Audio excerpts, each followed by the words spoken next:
Assalamualaikum warahmatullahi wabarakatuh. Hari ini kita lanjutkan materi kita terkait penyakit obat-obat dislipidemia. Apa sih yang dimaksud dengan dislipidemia ini?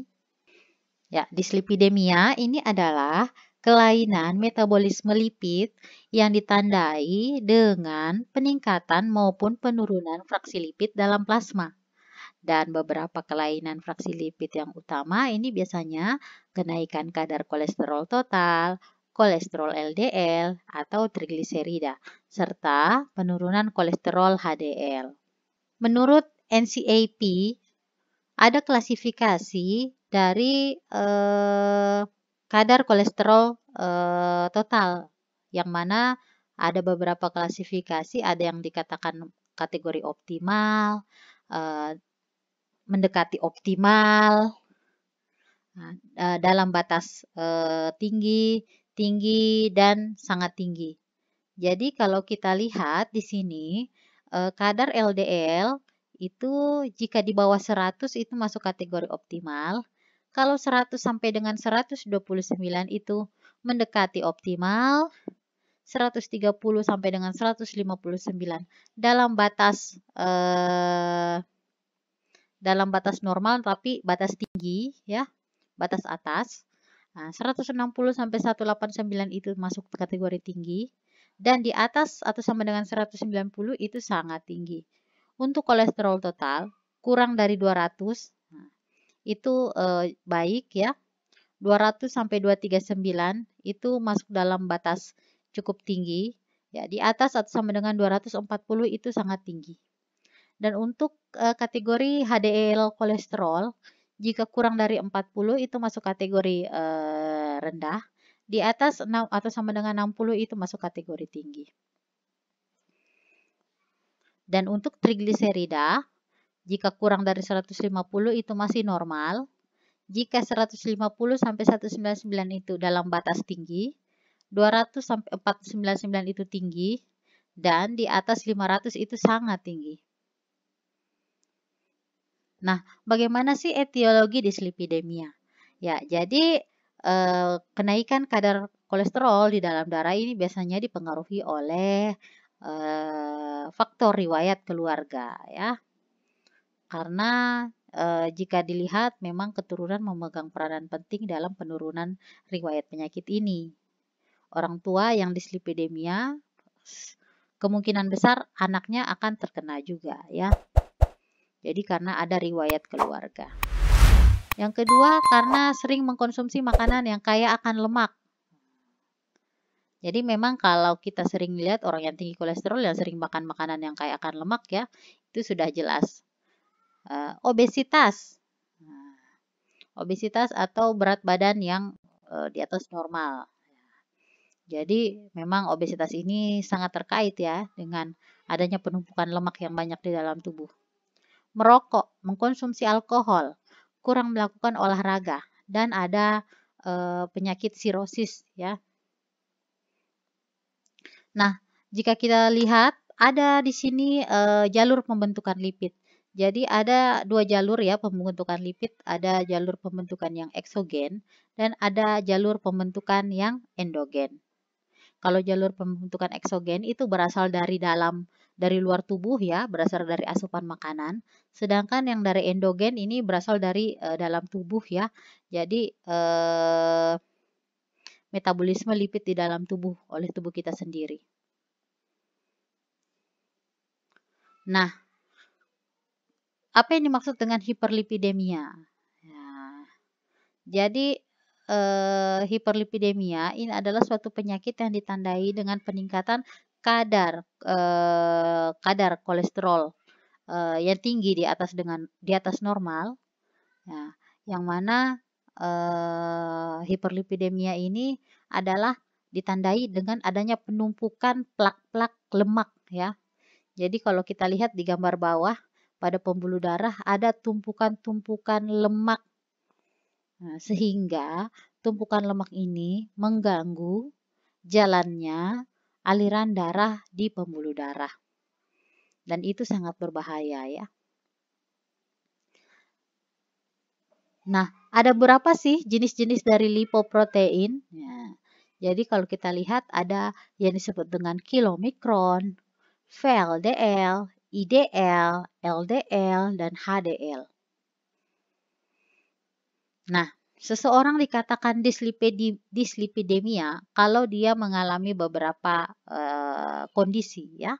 Jadi yang pertama, apakah dia mengalami kadar kolesterol yang tinggi, hiperkolesterolemia, atau kadar trigliserida yang tinggi, yang biasa disebut dengan hypertrigliceridemia. Ataupun ada orang yang mengalami keduanya. Jadi kolesterolnya juga tinggi, trigliseridanya pun tinggi.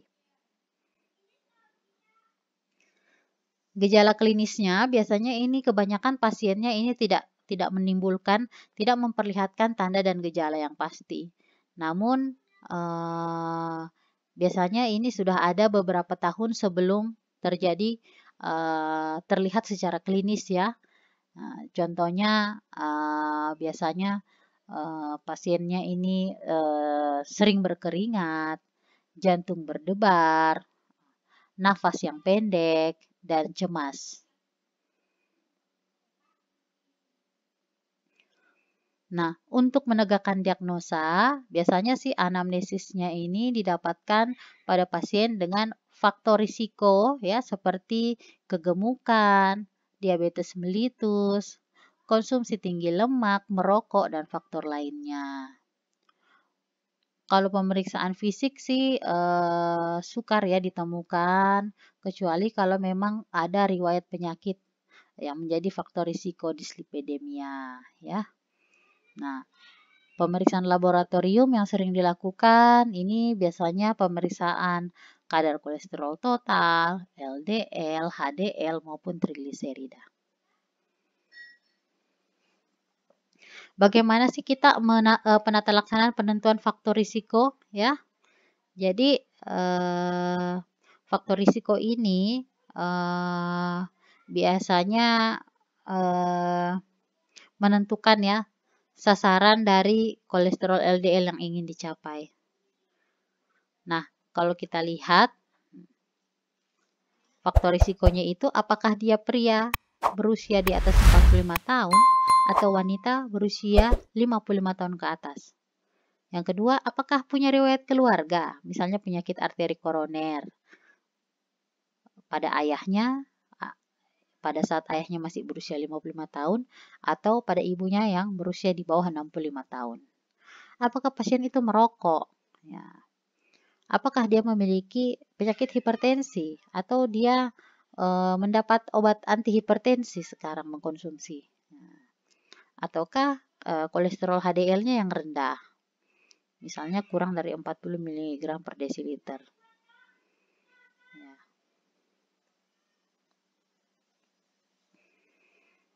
Ya, bagaimana kita bisa menentukan kategori penentuan faktor risiko?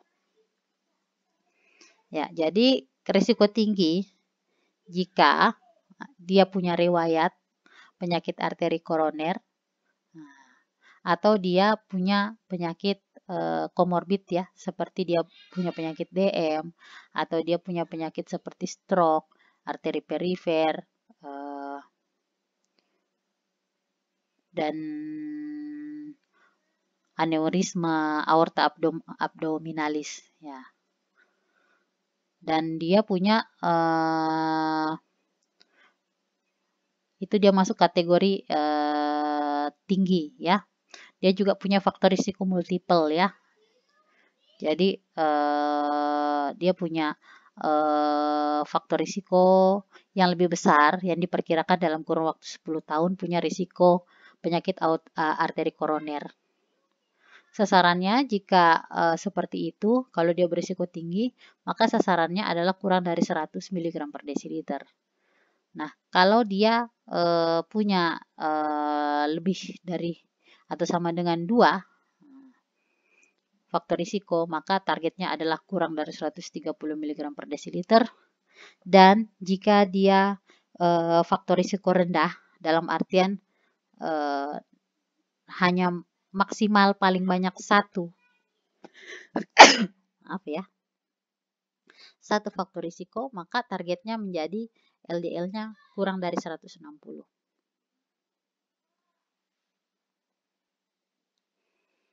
Ya, ini dia klasifikasi berdasarkan European Atherosclerosis Society, di mana hiperkolesterolemia itu jika terjadi peningkatan LDL dan kolesterol di atas atau sama dengan 200 mg per desiliter.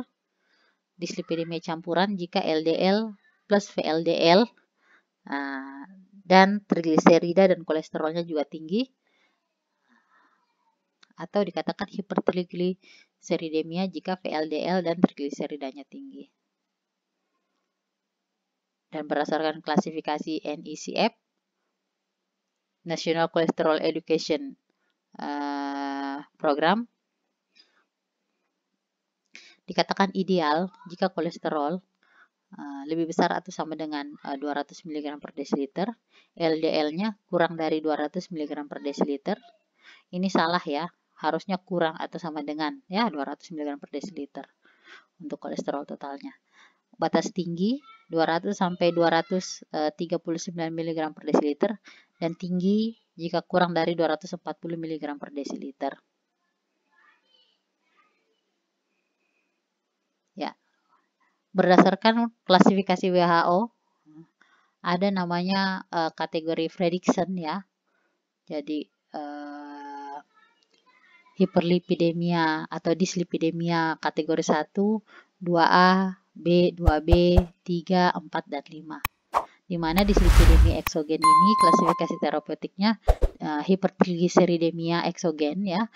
Terjadi peningkatan lipoprotein berupa kilomikron. Yang 2A, hiperkolesterolemia. Ini jika kolesterol yang tinggi dan LDL yang tinggi. Dislipidemia kombinasi, bisa Anda lihat ya. Kalau kombinasi berarti kombinasi keduanya ya, antara lipid dan lipoproteinnya semuanya tinggi ya. Jadi kategorinya ada 1, 2A, 2B, 3, 4, dan ya. Jadi ini banyak sekali ya kategori-kategori saya tampilkan. Kalau ini saya ambil dari buku Dipiro. Nah, bisa dilihat ya, ini klasifikasi berdasarkan Dipiro.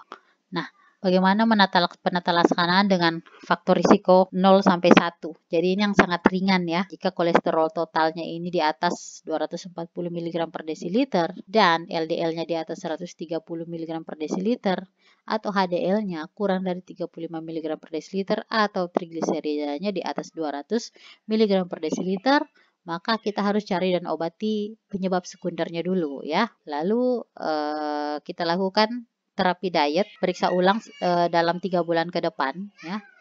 Jika dalam waktu 3 bulan kolesterol totalnya masih kurang dari 240,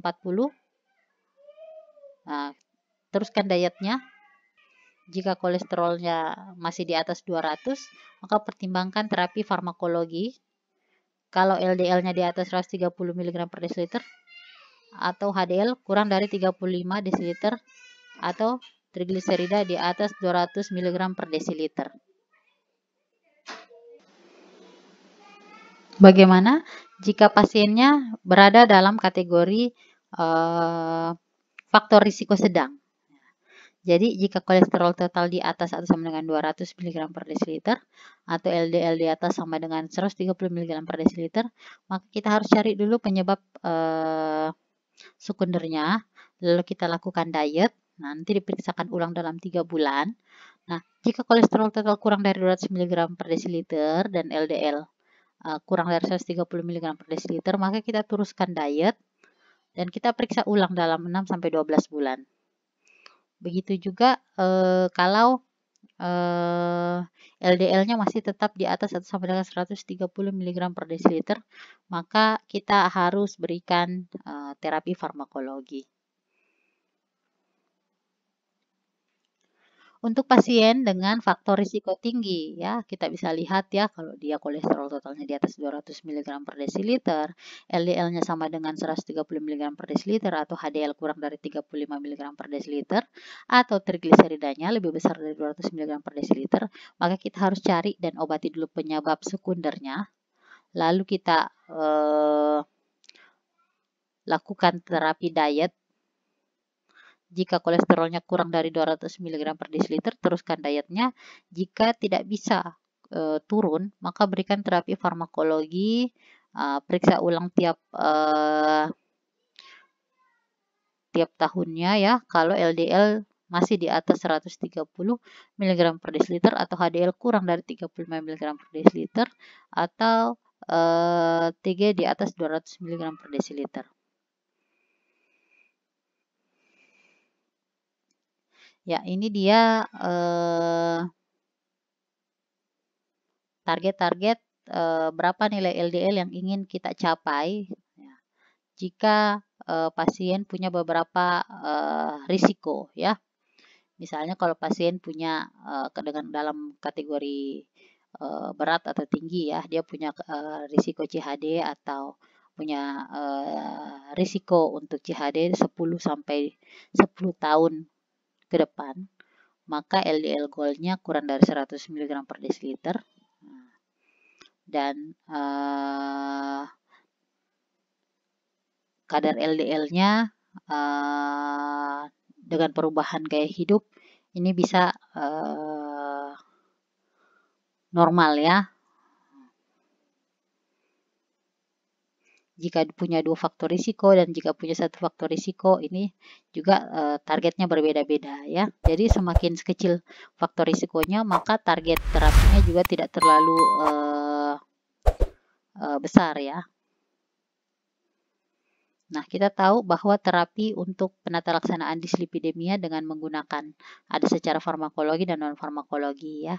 Dan untuk yang farmakologi kita lihat ada beberapa golongan obat, ya ini golongan HMG CoA reduktase inhibitor, ada derivat asam fibrat, ada sekuesteran asam empedu, ada asam nikotinat, ada ezetimibe, dan ada asam lemak omega 3.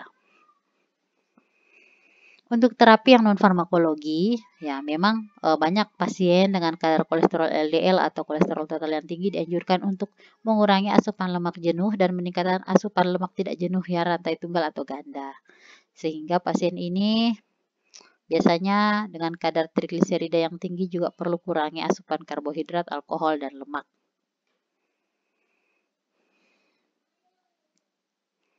Ya, jadi ini dia komposisi makanan untuk pasien hiperkolesterolemia ya. Memang tidak boleh banyak mengandung lemak. Diusahakan sedikit karbohidrat 50-60% dari total kalori ya.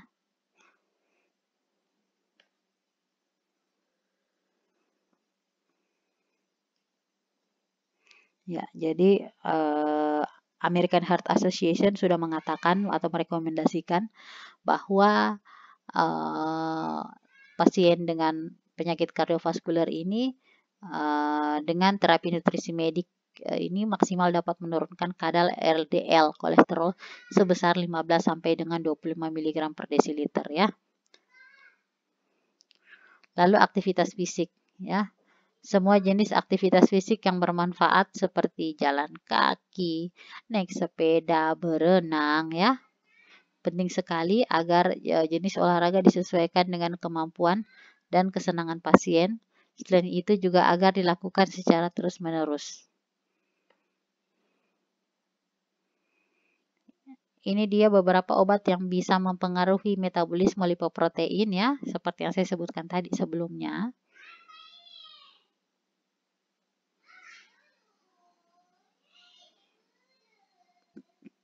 Nah, ini dia dosis ya. Dosis yang direkomendasikan oleh FDA ya, beserta bentuk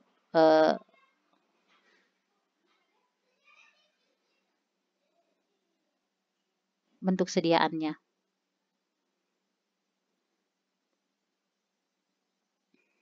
Yang pertama golongan statin. Ya, golongan statin ini mekanismenya mereduksi tingkat sirkulasi lipoprotein aterogenik ya melalui koenzim reduktase A yang bekerja dengan menghambat senyawa 3-hidroksi-3-metilglutaril HMG CoA dalam jaringan liver. Cuma dia punya efek mialgia, sakit kepala, nyeri abdomen, diare, mual, miopati. Ya, untuk monitoringnya ya dengan monitoring kreatinin, fosfokinase, kadar kolesterol, dan tes fungsi hati.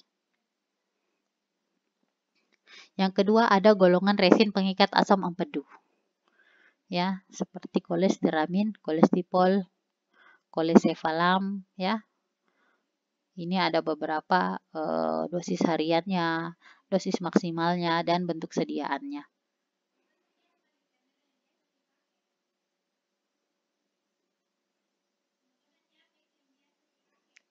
Yang ketiga golongan resin pengikat asam empedu ya. Ini mekanisme kerjanya mengikat asam empedu di usus melalui pertukaran ion. Ini mengurangi resirkulasi interhepatik dari asam empedu ya, yang melepaskan feedback regulasi dalam konversi kolesterol menjadi asam empedu di hati. Hanya saja obat-obat ini dikontraindikasikan ya pada pasien yang memiliki kombinasi hiperkolesterolemia dan hipertrigliserida karena dia bisa meningkatkan biosintesis kolesterol hepatik yang akan meningkatkan sintesis VLDL sehingga trigliserida bisa meningkat. Efek sampingnya ada gangguan gastrointestinal, mual, dan muntah. Selanjutnya ada golongan asam nikotinat. Jadi bisa kita lihat ya, ini dosis harian dan dosis maksimalnya. Jadi golongan niacin ini dapat mengurangi sintesis hepatik VLDL yang nantinya ini akan mengurangi LDL ya. Selain itu, asam nikotinatnya juga meningkatkan HDL dengan mengurangi katabolismenya. Dan dia bisa digunakan sebagai second line ya dalam terapi hiperkolesterolemia dan pilihan pertama pengobatan hipertrigliserida. Hanya saja dia punya efek samping, timbul rasa gatal, gangguan gastrointestinal, timbul warna kemerahan pada kulit, dan kontraindikasi memiliki gangguan fungsi hati dalam dan konsumsi alkohol.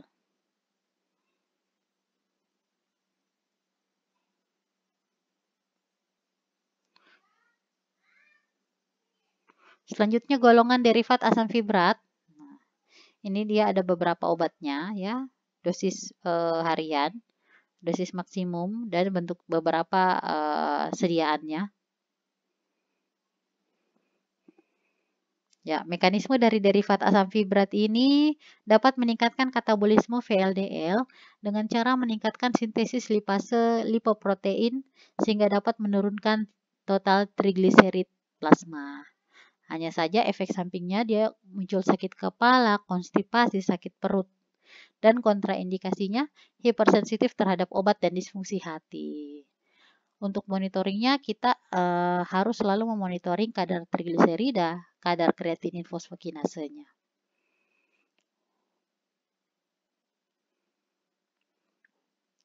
Lalu ada golongan ezetimibe. Golongan ezetimibe ini kerjanya menghambat absorpsi kolesterol di usus ya, sehingga dapat menurunkan sirkulasi kolesterol di hati. Dan keadaan tersebut memicu hati untuk meningkatkan produksi LDL reseptor dan pada akhirnya dia bisa menurunkan jumlah LDL di dalam darah ya. Dia ini bisa digunakan sebagai second line pengobatan hiperkolesterolemia atau dikombinasikan dengan statin dengan dosis 10 mg per hari. Ya, ini dia rekomendasi pengobatan secara farmakologi pada hiperkolesterolemia ya. Nah, ini yang terakhir golongan asam lemak omega 3. Ini sebenarnya masih menimbulkan perdebatan ya karena masih ada beberapa dokter yang tidak terlalu percaya dengan golongan asam lemak omega 3 ya. Seperti asam linoleat, DHA, EPA. Dia ini dipercaya punya kemampuan untuk menurunkan kadar trigliserid dengan cara mengurangi sekresi VLDL yang kaya akan trigliserida pada hati. Nah, lemak omega 3 ini bisa dikombinasikan dengan obat golongan asam nikotinat dan asam fibrat ya sebagai treatment terhadap naiknya trigliserida. Biasanya ini terdapat dalam bentuk kapsul minyak ikan. Dan pada pasien dengan hipertrigliserida ini konsumsi asam lemak dia selama 4 minggu dapat membantu menurunkan kolesterol 27-45% dan trigliserida 64-79%.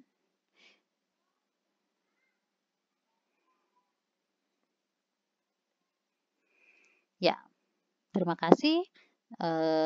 Untuk materi saya hari ini saya cukupkan. Wassalamualaikum warahmatullahi wabarakatuh.